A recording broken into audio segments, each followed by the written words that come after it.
उत्तर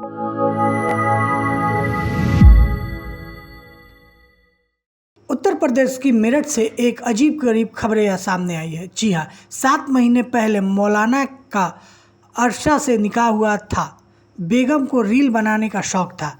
निकाह के बाद जब अर्शा घर आई तो मौलाना के शक्ल से उन्हें नफरत होने लगी। मौलाना की दाढ़ी उन्हें पसंद नहीं आई, बदबू आती थी उसमें। अर्शा ने पहली बार ही रात को मौलाना से दूर रहने के लिए कह दिया। इस बीच एक लड़के के साथ लड़की ने रील भी बना लिया। अपनी 4 महीने की शादीशुदा जिंदगी में अर्शा सिर्फ 2 महीने ससुराल में रही। इस दौरान उन्हें अपने देवर शब्बीर से एक्स हो गया। इस बात के मौलाना को पता भी नहीं चला। 3 महीने बाद अर्शा देवर से आशिक बने शब्बीर के साथ भाग गई। उसके बाद उसका पता ढूंढने के लिए मौलाना हर रोज पुलिस के चौखट पर दिखाई देता था।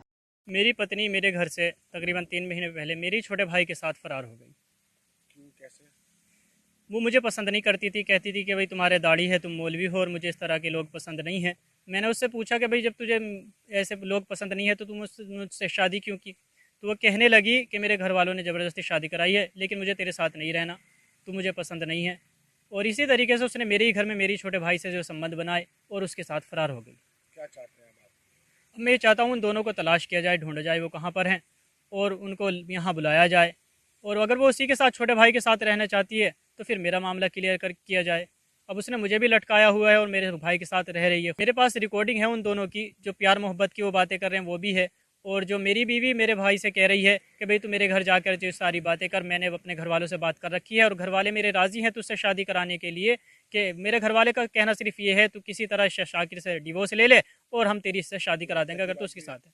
जी हाँ, उसमें जो है मेरी हत्या की साजिश भी है, रिकॉर्डिंग में है कि वो कह रही है मेरी पत्नी मेरे भाई से कि देख इसे मैं कुछ जो है खिला पिला के इसे मार दूंगी और जब ये मर जाएगा तो तेरे घर वाले भी और मेरे घर वाले भी फिर दोनों खुशी से हमारी शादी करा देंगे। और अगर ये ऐसे नहीं मरा तो मैं किसी को जो है 1,50,000 रुपये देकर भी इसको मरवा दूंगा। जी मैंने कल जो है थाना गया था, मैंने अधिकारी साहब से उनसे बात की है। तो उनसे मैंने जो है गुहार लगाई है कि वो मेरी पत्नी को और मेरे भाई को ढूंढे कहाँ पर है वो और उन्हें सामने यहाँ पेश करें। तो उन्होंने जो है जाँच शुरू कर दी है इसमें मामले में और पता लगा है कि वो लुधियाने में है। फिर मौलाना शाकिर की बेगम अर्शा अचानक लौट आई। घर में कदम रखते उन्हें कई राज खोले। मेरे आदमी में कमी थी, अंदरूनी प्रॉब्लम है, मैं इसकी दवाइयाँ भी देख सकती हूँ। मैं अपने देवर के साथ चली गई, अब इसी के साथ रहूंगी। बेगम अर्शा अचानक लौट आई, उसके बाद घर में हंगामा हो गया। फिर उसके बाद उन्होंने क्या कहा आप वो भी सुनिए। सबसे पहले मेरा बस चला तो सबसे पहले बड़ी बहन को मारूं मैं। इन्होंने मेरी जिंदगी में इतना जाब घोल रखा। मेरा घर जो खराब करा इनकी बड़ी बहन ने खराब करा। मेरा आदमी रात दिन इनके घर जा रहा था, इन्होंने ही मेरा घर खराब करा।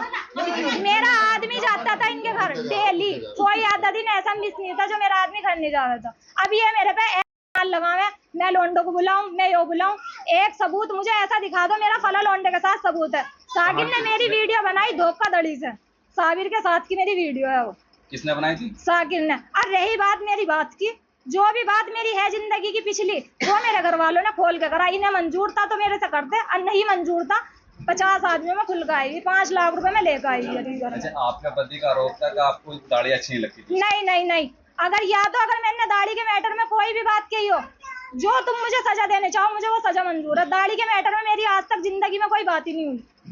आपके पति ने तो कहा है, पति ने कहा है तो वे उन पे तुम यकीन करो या मत करो, पर मैंने ऐसा कुछ नहीं कहा। जो बयान दिए मैंने सच्चे बयान दिए। 100 आदमी में कहलवा लो, 200 में कहलवा लो, मेरे बयान यही है। अच्छा, अब किसके साथ रहना चाहती हो?